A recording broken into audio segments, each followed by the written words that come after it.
No one aboard the royal cruiser Dawnspire had ever seen the human bodyguard smile. Not when poison drifted through the banquet vents on Velis Prime. Not when raiders struck the escort wing above Harrow.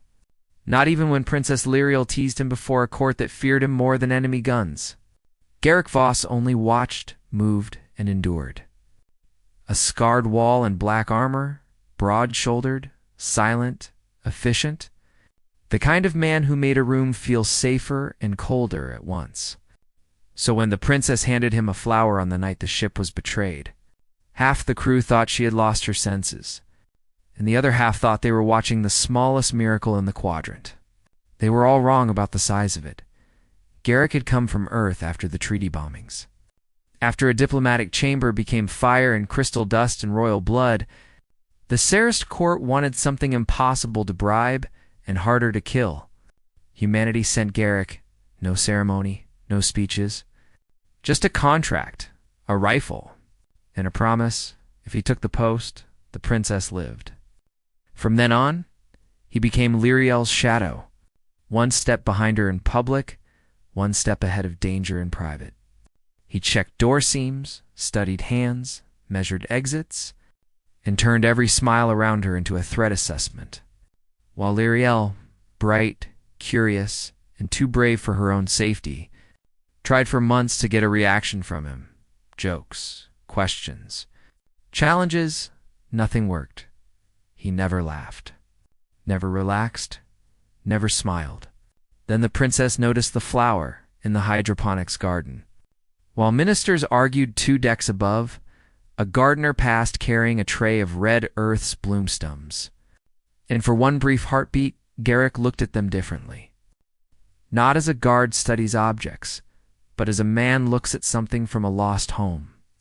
Lyriel asked a human engineer about them later, and learned they had become memorial flowers after the ashfall raids on Earth. Cheap, stubborn, bright against ruined ground. The kind families left beneath names carved into black stone.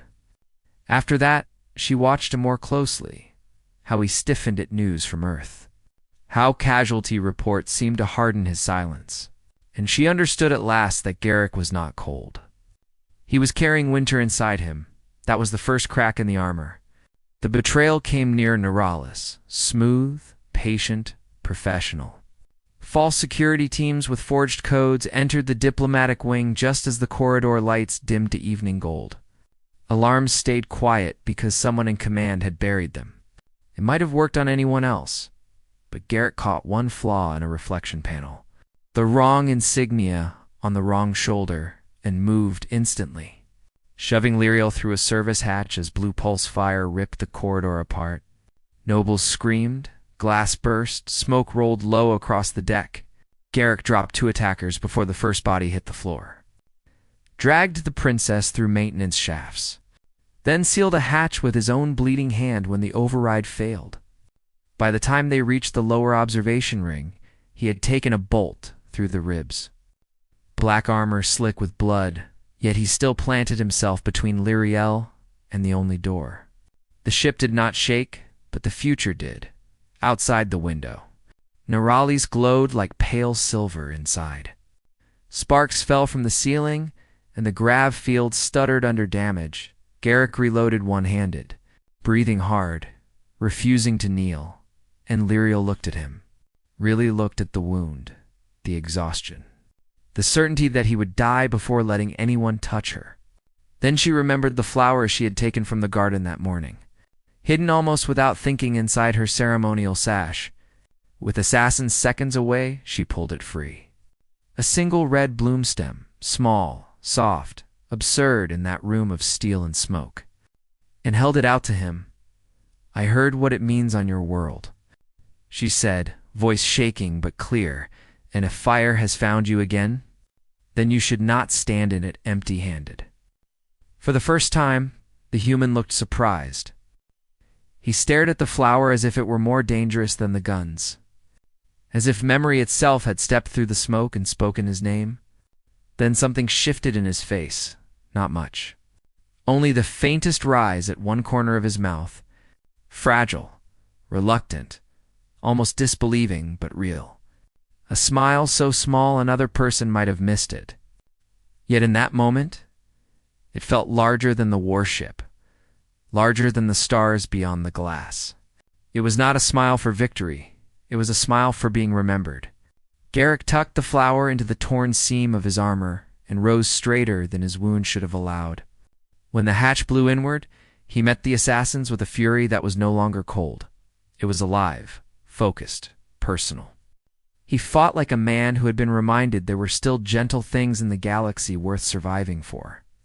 Royal Marines loyal to Lyriel crashed in from the aft corridor moments later. The traitors fell, the conspiracy unraveled before dawn, and when med teams carried Garrick away, barely conscious, the princess walked beside the stretcher with blood on her sleeves and the red flower still pinned to his chest. By morning, the story belonged to the whole ship. Servants whispered it in lift bays. Engineers repeated it over coolant noise. Marines told it like a prayer before sleep. The human bodyguard never smiled. Until the princess handed him a flower, months later. When peace delegates arrived to sign the Neuralis Accords, they found a new custom spreading through the royal fleet. Red earth bloomstones placed beside armor lockers and tucked into ceremonial uniforms. A reminder that duty can keep a warrior standing, but kindness can remind him why he chose to stand at all. Garrick Voss still did not smile often, not in corridors, not in briefings, not when politicians offered public gratitude for private advantage. But sometimes, when Lyriel slipped a fresh flower into the strap of his gauntlet, that rare, impossible expression returned, small as first light, strong as a vow. And every species who saw it understood the same truth. Humanity was feared, not because it loved war, but because even after all its ruins, all its dead, all its long memory of fire, it could still be reached by something soft. And once a species like that chose to protect you, the stars themselves had reason to be afraid.